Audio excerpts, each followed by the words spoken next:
एक ऐसा लड़का जो 10 साल की उम्र में अखबार बेचने जाता था ताकि घर की आर्थिक स्थिति में मदद हो सके, वही लड़का आगे जाकर इंडिया का प्रेसिडेंट बनता है।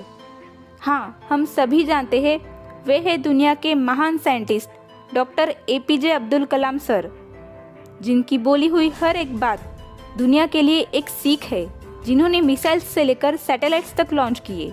आज के इस वीडियो में हम देखने वाले हैं the missile man of India doctor APJ Abdul Kalam ji की अद्भुत कहानी। अब्दुल कलाम सर का पूरा नाम अउल पाकिर जैनुल आब्दीन अब्दुल कलाम था।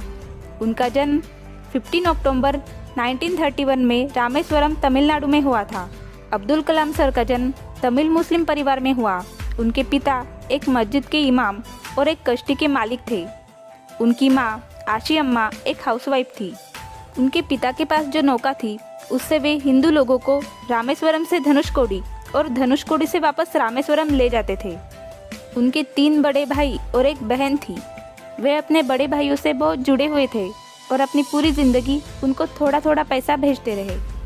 अब्दुल कलाम सर अपनी सरल जिंदगी के लिए जाने जाते थे। धर्म और आध्यात्मिकता उनके लिए बहुत मायने रखती थी। प्रेसिडेंट बनने का रास्ता उनके लिए इतना आसान नहीं था।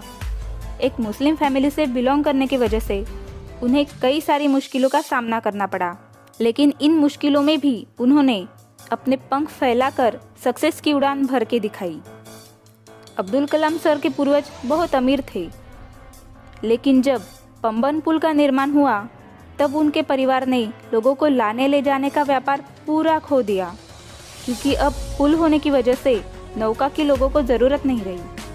इस घटना के बाद उनके परिवार को इनकम का सोर्स नहीं रहा और धीरे धीरे उनके पैसे भी खत्म होते गए। इसी वजह से अब्दुल कलाम जी को छोटी उम्र में ही अखबार बांटने जाना पड़ा।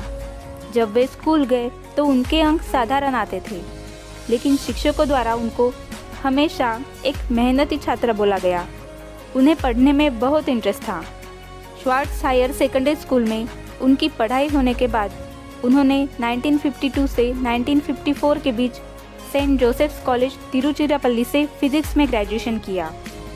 इसके बाद उन्होंने 1955 में मद्रास इंस्टीट्यूट ऑफ टेक्नोलॉजी में एरोस्पेस इंजीनियरिंग के लिए एडमिशन लिया। उस वक्त उनके बहन ने अपना सोना गिरवी रख के उनको एडमिशन के लिए पैसे दिए थे। अब इंजीनियरिंग थी तो प्रोजेक्ट्स तो मिलेगा ही, तो उन्हें भी लो लेवल अटैक एयरक्राफ्ट बनाने का प्रोजेक्ट मिला।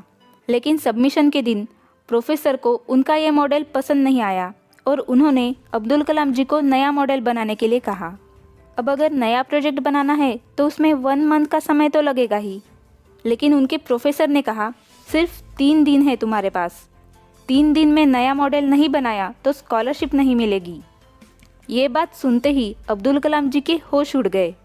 स्कॉलरशिप छीन जाने के डर से उन्होंने 3 दिन बिना सोए दिन रात बहुत ज़्यादा मेहनत की और अपने प्रोफेसर को नया मॉडल बना के पेश किया।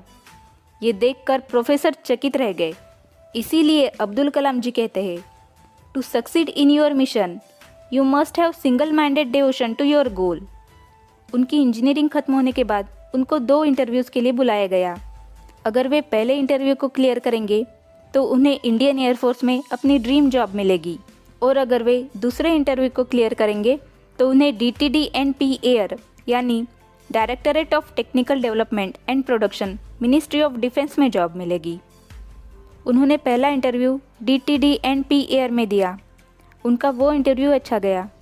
इसके बाद उन्होंने एयरफोर्स का इंटरव्यू दिया। इस इंटरव्यू में टोटल 25 कैंडिडेट में से उनका 9वां रैंक आया था।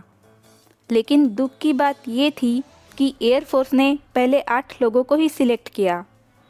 अब्दुल कलाम जी ये सुनकर बहुत दुखी हुए और रोने लगे। उनका पायलट बनने का सपना टूट गया। इसके बाद क्या हुआ? अब्दुल कलाम जी ने इंडिया के प्रेसिडेंट बनने का सफ़र कैसे पूरा किया? जानने के लिए देखिए हमारा अगला वीडियो।